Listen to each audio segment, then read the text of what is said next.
Bonjour Nicole Poteau, merci d'avoir accepté cet échange. Alors, je voulais te rencontrer à propos des compétences transversales. Alors, d'une part parce que tu as fait beaucoup de ta recherche, et tu fais encore de ta recherche sur la question de la réussite étudiante. Et nous, ce qui nous intéresse, c'est effectivement les compétences transversales des étudiants.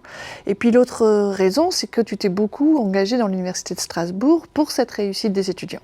Donc voilà, on voulait échanger sur la question des compétences transversales. Est-ce qu'elles existent? Comment former les étudiants? Comment les évaluer? Enfin, ces vastes questions que peut se poser une université telle que la nôtre. Donc justement, Nicole, pour toi, est-ce que les compétences transversales, c'est quelque chose qu'on peut bien expliquer? Qu'est-ce que c'est? Alors, tu peux imaginer que je ne vais pas te faire une réponse simple, rapide et directe. Et merci quand même de me faire confiance sur ce sujet qui est effectivement vaste et puis un peu dangereux aussi, je crois. Mais on va voir. Et en réfléchissant à cet échange, je me disais, mais finalement, on vit cette expérience-là. Tu me demandes de parler de compétences transversales. Je n'ai pas de compétences particulières sur le sujet, me semble-t-il, sauf cette expérience accumulée, l'exercice du métier qui fait qu'on a l'habitude de parler en public, de parler avec un micro, de parler à une caméra, et puis qu'on a travaillé sur la réussite étudiante, etc., fait que tu m'as accordé le bénéfice de cette compétence puisque tu me demandes de le faire. Donc on verra bien ce que ça donnera et si tu es satisfaite. Et donc tout ça pour dire que la compétence transversale, ou les compétences transversales plutôt, eh bien, elles s'acquièrent sur le tas, elles s'acquièrent au fil des activités qu'on mène, aussi bien enseignants qu'étudiants, des rencontres, de l'expérience. Et je crois que le mot que j'associerais d'abord à compétences transversales, c'est l'expérience. Et j'aime bien dire aussi, pour avoir travaillé sur la réussite en licence, que les étudiants qui passent 1 an ou 2 à l'université, mais qui n'ont pas de diplôme parce qu'ils ont raté leurs examens, etc., ils acquièrent un tas de choses. Ils modifient leur comportement, ils font évoluer leur potentiel, leurs connaissances, mais on ne s'en occupe pas parce qu'on pleure sur l'échec au diplôme et on ne regarde jamais finalement ce qu'ils ont acquis et à quoi ça pourrait leur servir comme tremplin pour la suite. Et ça, je trouve que c'est un petit peu dommage parce que on est très centré, l'institution universitaire le veut, on est très centré sur le diplôme et la réussite aux yeux, mais on ne se rend pas forcément compte de ce qui se passe à côté. Et c'est peut-être ça, justement, qui se joue dans les compétences transversales. C'est qu'on ne sait pas trop où elles sont, on ne sait pas trop où on les acquiert, on ne sait pas trop comment, et c'est un petit peu le flou artistique. Oui, c'est vrai que c'est difficile quand on veut former les étudiants. On a cette demande, même le milieu professionnel aujourd'hui défend beaucoup ces compétences transversales. Alors en plus, elles sont comportementales, il y a beaucoup de social, etc. Et après, on ne sait ni exactement à quoi elles correspondent, ni comment faire. Alors justement, est-ce que je peux te demander d'essayer tout de même de nous les définir, ces compétences transversales? Je vais essayer d'en dire quelque chose, et surtout des choses qui se trouvent dans la littérature. Mais d'abord, je voulais encore préciser qu'elles ne peuvent s'exprimer que dans des situations. Et donc, former à des compétences transversales, s'il n'y a pas de situation où on peut les exercer, c'est extrêmement difficile. Et très souvent, justement, comme on apprend des tas de choses au fil du temps et par l'expérience, et on se rend compte dans certaines situations qu'on fait des choses qu'on n'imagine même pas savoir faire, on réagit avec pertinence et efficacité dans des situations inattendues, et c'est encore là que se joue cette affaire.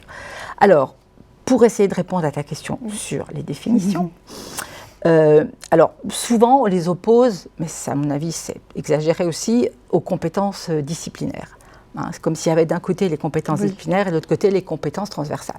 Et c'est vrai que quand j'ai participé à la réforme dans le cadre de la mise en place du LMD, Licence, master, doctorat. Licence, master, doctorat, donc dans la perspective d'un paysage européen et donc de diplômes harmonisés entre les différents pays d'Europe, on a travaillé justement sur cette question-là. Et à côté des disciplines, c'est-à-dire dans les filières, les UE, les disciplinaires, on a créé des UE qui étaient appelés... je ne sais plus, c'était appelé transversal ou d'ouverture ou quelque chose comme ça. Et là-dedans, il y avait justement toutes ces choses que l'on pourrait nommer transversales, c'est-à-dire, alors il y avait par exemple la recherche documentaire, que tu connais bien. On a fait des lieux de recherche documentaire. Il y avait le C2I pour l'informatique. Il y avait les langues, donc dans les centres de ressources de langue. Il y avait tout ce qui était autour de l'orientation, voilà. Voilà, la méthodologie de travail universitaire, tout ça. Et donc, j'ai été très active dans cette mise en place, en y croyant beaucoup. Mais finalement, comme c'était à côté des disciplines, il y avait ce hiatus entre ce qu'on faisait dans la discipline et ce qu'on faisait en transversal, qui finalement n'était plus transversal, puisqu'il était parallèle, puisque le transversal, ça se coupe, si je comprends bien. Alors que là, on était dans deux mondes parallèles, et en particulier pour la recherche documentaire, je me souviens très bien des difficultés qu'avaient les étudiants à comprendre à quoi allait leur servir cette recherche documentaire, tant qu'ils n'avaient pas un travail à faire de recherche de mémoire, mais aussi simplement de projets, etc. Et donc ça, c'est un constat que l'on peut faire, c'est cette intrication quand même entre le transversal et le disciplinaire. C'est pour ça que moi, je ne les opposerai pas. Il faudrait essayer justement de tisser plus de liens. Oui, mais alors tu poses deux questions. Il y a beaucoup de choses dans ce que tu dis. La première chose, tout à l'heure, tu as dit on les apprend sur le tas. Et là, effectivement, l'expérience que tu as menée dans le cadre du LMD, c'est on forme à ces compétences transversales. Ouais. Alors ma première question, c'est effectivement comment peut-on former? Alors évidemment, c'est la question la plus vaste. On a quelques heures, mais c'est comment on peut former du coup, puisqu'il y a une partie qui se fait effectivement de façon informelle ou non formelle, et une partie qui visiblement devrait se faire de façon formelle malgré tout, et qui, pour l'instant, le modèle n'a pas l'air de très bien fonctionner, d'après ce que tu dis. Enfin, d'après ce que j'ai vu, effectivement, et ce que je vois dans toutes les opérations d'aide à la ce que dit la littérature aussi, d'ailleurs. Alors, moi, je pense personnellement, mais là, je n'engage que moi, je ne pense qu'on ne peut pas former vraiment aux compétences transversales d'une façon systématique. Alors, c'est vrai que l'université a ce fantasme de vouloir repérer des besoins et créer des formations pour répondre aux besoins. C'est ce qu'elle fait dans les disciplines aussi, etc. Je pense que pour les disciplines, ça se discute aussi d'ailleurs, mais là, pour le transversal, c'est sûr que c'est très difficile, parce que si on regarde le répertoire des compétences transversales telles que les chercheurs ont tenté de les classer ou de les organiser, on voit que déjà, il y a beaucoup de différences entre un référentiel de compétences transversales à l'université, dans une entreprise, ou pour nos étudiants aussi, tout simplement, dans leur vie d'étudiant. Ou même dans le socle commun, au collège aujourd'hui. Dans le socle commun. Donc là, c'est déjà une difficulté. Alors, ce sur quoi on s'accorde, c'est qu'elle se développe par l'éducation et la formation. Mais l'éducation aussi familiale, c'est pas seulement l'école et l'université. Et puis, ce que disent les chercheurs, c'est qu'ils essaient de repérer les trois domaines que l'on connaît bien, cognitifs, tout ce qui est processus mentaux, cerveau, affectif, attitude, valeurs, relations, et psychomoteur aussi, qui chez nous n'est pas toujours évident, mais qui dans certaines filières est très important. Donc ça, c'est une première chose. Les Québécois, alors là, c'est une diapo que j'ai mise sur papier parce qu'on ne pouvait pas la projeter. Ils trouvent un ordre comme ça de référentiel aussi, avec d'abord intellectuel, méthodologique, personnel et social, et communication. Et chacun est développé. Par exemple, l'intellectuel, c'est exploiter l'information, résoudre des problèmes, exercer son jugement critique, mettre en œuvre sa pensée créatrice. Bon, alors tout ça, il y en a plein, partout. Il y a une recommandation aussi de la Communauté européenne, du Conseil et du Parlement qui se concentre sur 8 compétences clés pour l'épanouissement, comme ils le disent. Tout ça pour faire... Attends, j'ai noté la citation parce que ça vaut son pesant de bretelles. La recommandation s'inscrit dans le cadre plus général de la stratégie de Lisbonne, qui visait à faire de l'Europe l'économie fondée sur la connaissance la plus compétitive et la plus dynamique du monde. Donc, ces compétences-là, elles vont... aussi, c'est important parce que c'est une nécessité si on veut devenir encore meilleur et très bon et tout. Et qu'est-ce qu'on trouve là? Communication dans la langue maternelle, communication en langue étrangère, culture mathématique et compétences de base en sciences et technologies, compétences numériques, apprendre à apprendre, compétences interpersonnelles, interculturelles et sociales, compétences civiques, esprit d'entreprise et le dernier, sensibilité et expression culturelle. Donc on voit bien qu'on va du plus concret au plus abstrait et que là encore, tout le monde sera d'accord pour dire mais oui, ces compétences clés sont absolument nécessaires. Après, oui, mais comment? Alors si on ne forme pas, on ne peut pas faire une formation. Tu pourrais faire une formation à sensibilité et expression culturelle ? Je vais y réfléchir, je pense que j'aurai un petit peu du mal. Mais peut-être. Hein, mais ce que tu dis est juste. En plus, effectivement, on est à l'université, pour prendre notre cas qui nous intéresse à nous. Et puis, j'ai bien entendu dans ce que tu disais tout à l'heure, quelque part, il y a quelque chose qui relève de l'éducation et non pas de la formation ou de l'instruction, mais de l'éducation. Comment l'université peut éduquer ses étudiants. Et ça, c'est pas du tout évident non plus. Alors, elle peut offrir des espaces où la sensibilité et l'expression culturelle, c'est vrai qu'elle peut se travailler dans des espaces qui sont d'ailleurs, qui existent dans l'université aussi. Hein, mais on voit bien que répondre à la compétence numérique par le C2I, ou répondre à la connaissance en langue étrangère par des centres de ressources de langue, ça, on voit à peu près, quoi. C'est plus facile. Mais encore que ce ne soit pas forcément transversal. Parce qu'on voit bien aussi que l'usage de l'ordinateur, par exemple, et des outils numériques, il y a beaucoup d'apprentissage sur le tas. Nous-mêmes, notre génération, enfin la mienne en tout cas, ça a été ça, et les étudiants, ils apprennent beaucoup les uns des autres ou en produisant.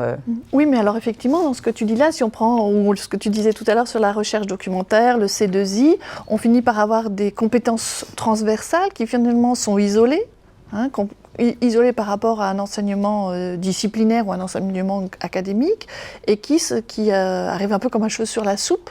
Et le constat est aussi que les étudiants ne transfèrent pas ou ne s'approprient pas ce type de compétences.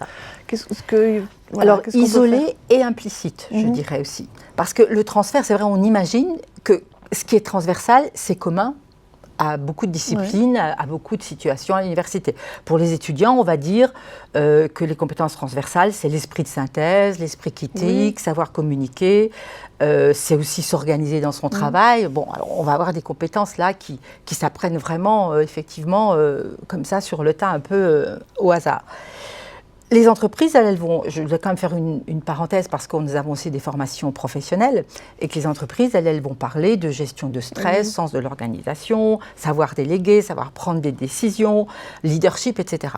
D'ailleurs, j'ai vu dans Le Monde, là, très récemment, du 25 octobre, à propos d'un article qui s'appelait « Du numérique qui réinvente le quotidien du DRH », il s'agit de faire plus de place au collaboratif. Et réunir les bonnes compétences pour constituer un collectif auto-apprenant. C'est intéressant, mais comment, effectivement, tu vas me dire comment on forme les gens à ça. Quels moyens nous avons de les former à ça. Et moi je dis, c'est un entraînement par l'expérience. Ça ne peut être que ça. Un entraînement par l'expérience dans diverses situations. Puisque chaque compétence est quand même bien située dans des situations. Et même, par exemple, je ne sais pas si on prend raisonner ou bien... l'esprit critique, je pense qu'il ne va pas s'exercer tout à fait pareil si tu es en médecine, si tu es en histoire ou si tu es en philo. Il y a des points communs, c'est sûr, mais les situations sont différentes et l'entraînement peut se faire justement dans différentes situations. Mais alors, est-ce que ça veut dire que pour toi, si effectivement la compétence est forcément située, il n'y a que l'enseignant disciplinaire, par exemple, qui peut former à la compétence transversale et que c'est à chaque enseignant de s'engager dans ce type de formation, en plus de la discipline ? Je pense que oui et non, ce qui ne va pas t'arranger. Oui, parce que c'est vrai qu'il y a ce lien avec la discipline est quand même essentiel. Et puis d'abord, en plus, parce qu'il y a aussi une question de crédibilité. Moi, j'ai bien vu, quand je m'occupais de tout ça, que le fait que ce soit comment on appelle, les documentalistes, les bibliothécaires qui s'occupent de la formation, pour les étudiants, ça n'a pas du tout le même impact que quand c'est leur prof principal de biologie. Pareil pour tout ce qui est orientation, si c'est délégué au service d'orientation, là aussi, il y a comme du cloisonnement, et le cloisonnement n'est certainement pas transversal, justement, c'est l'antithèse du transversal. Oui, alors je t'interromps presque, parce que je ne suis pas... Ce que tu me dis là me perturbe effectivement un petit peu parce qu'à côté de ça, on cloisonne aussi complètement en décidant que seul un enseignant peut former et qu'un spécialiste comme le documentaliste ou comme le chargé d'orientation à l'espace à venir, lui, n'est pas apte à former. Enfin, c'est un peu dérangeant aussi, non ? Bien sûr, mais je ne veux pas dire qu'ils ne sont pas aptes. Je veux dire juste que dans l'organisation universitaire, il y a des places, il y a une hiérarchie et qu'il me semble qu'ils sont aptes, ils sont certainement plus aptes à former puisqu'ils connaissent quand même bien leur discipline. Et tous les enseignants-chercheurs ne sont pas d'excellents chercheurs en documentation, par exemple, tu le sais bien. Et en orientation, il y a des initiatives comme le projet Pro, par exemple, qui permettent... Oui. Mais le projet Pro, il est fondé justement sur la collaboration étroite entre les spécialistes de discipline et puis les personnes qui s'occupent d'orientation et qui coordonnent l'ensemble des modules. Et donc, moi, je crois à cette collaboration étroite entre les professionnels d'un métier comme la documentation et puis les enseignants-chercheurs de la discipline choisie par l'étudiant. Mais collaborer à l'université, c'est quand même pas tout à fait simple. Comment on peut faire ça? Parce qu'effectivement, tu l'as dit en plus, c'est une compétence professionnelle attendue. On va dire la tendance aujourd'hui d'organiser nos formations de façon beaucoup plus cohérente et collaborative, ou en tout cas collective, c'est aussi important. Et là, on est vraiment sur un point qui est très difficile. Je suis d'accord avec toi, et pour avoir 40 ans d'université derrière moi, je vois très bien la question. Mais est-ce qu'on veut progresser? Est-ce qu'on veut faire mieux? Pour moi, la réussite en licence, c'est pas dans le soutien aux étudiants en difficulté que ça se joue. Oui, on en a vu les limites. On en a vu les limites. C'est là, c'est justement dans cette idée que toute activité, si tu veux, à l'université, que ce soit des cours magistraux, des TP, des engagements associatifs, du loisir, de la collaboration avec les autres, à la cafette, etc., tout participe au développement des compétences. Toutes, et en particulier des compétences transversales. Donc c'est aussi déjà de faire percevoir aux étudiants que c'est un tout, que leur emploi du temps, leurs activités, c'est pas 2 heures de ci, 3 heures de ça, c'est quand même leur faire percevoir déjà cette espèce de globalité, du potentiel qui se développe, d'une dynamique en fait qui va les amener à devenir plus savants, plus compétents, meilleurs acteurs sociaux. Oui, alors tu dis qu'effectivement, ils doivent appréhender les compétences transversales de façon globale dans leur formation et même dans leur vie. Mais alors, pour pouvoir faire cela, il faut qu'ils puissent les identifier. Et puis nous, il faut pouvoir les évaluer aussi pour pouvoir dire, effectivement, ils ont acquis ces compétences-là. Alors, comment on peut faire ça? Évidemment, c'est le cœur du problème. Je voulais aussi... Pour remettre les choses dans le contexte, je me souviens que je faisais une UE d'ouverture professionnelle avec Isabelle Fornacieri à l'époque, et on avait des étudiants en doctorat ou en Master 2 qui s'apprêtaient à aller chercher du travail et à faire des entretiens d'embauche. Et je caricature à peine, à la limite, c'est tout juste s'ils ne pensaient pas qu'on allait leur poser une question de cours pendant l'entretien d'embauche. Et là, on sentait bien que cette idée, justement, de tout ce qui fait qu'on est embauché ou pas, de tout ce qu'on peut montrer qui est à côté du savoir proprement dit, mais qu'on a développé grâce à ces savoirs qu'on a appris, pour eux, c'était une idée vraiment tout à fait nouvelle. Et donc, notre travail, avec Isabelle, c'était d'arriver aussi à leur faire prendre conscience de ce qu'ils savaient faire, mais qui n'avait jamais été validé par des UE ou des examens, qui n'avaient jamais été valorisés non plus, mais qui étaient là. Ce qui me porte à croire que le travail qu'on pourrait faire justement en collaboration avec tous les acteurs d'université, sans cloisonner des spécialistes de discipline, des spécialistes de professionnels ou autres, c'est de prendre l'habitude de faire identifier aux étudiants eux-mêmes les compétences qu'ils acquièrent, par les disciplines et par les situations et par l'expérience, et partir de ce qu'ils identifient pour eux comme compétences transversales, par exemple, et de construire éventuellement des formations à partir de là. C'est-à-dire, tu vois, au lieu de dire on va tous les former à, comme on l'a fait pour le LMD, à ci, à ça, après les gens sont différents, ils ont effectivement des compétences différentes, c'est de dire on a un endroit, une sorte de grand, tu sais que je suis très centre de ressources, un centre de ressources où on pourrait aller chercher des activités, des modules pour développer des compétences qu'on aurait identifiées comme absentes. D'accord.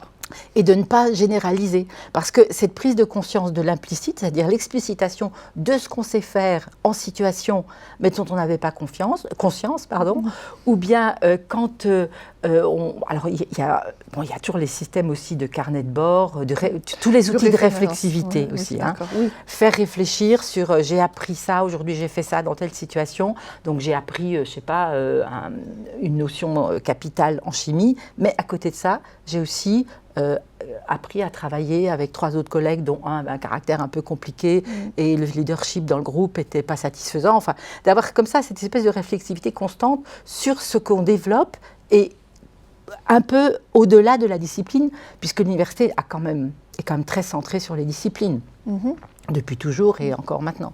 Donc c'est plutôt comme ça que je verrais les choses. Quelque chose à géométrie variable, déjà prise de conscience, systématique. Alors tu vas me dire, c'est vrai que nos collègues enseignants-chercheurs, ils ne vont pas se mettre forcément à faire tenir des carnets de bord aux étudiants, mais peut-être qu'une collaboration justement, ou peut-être du travail d'équipe aussi, serait intéressant au niveau de la pédagogie et de l'organisation.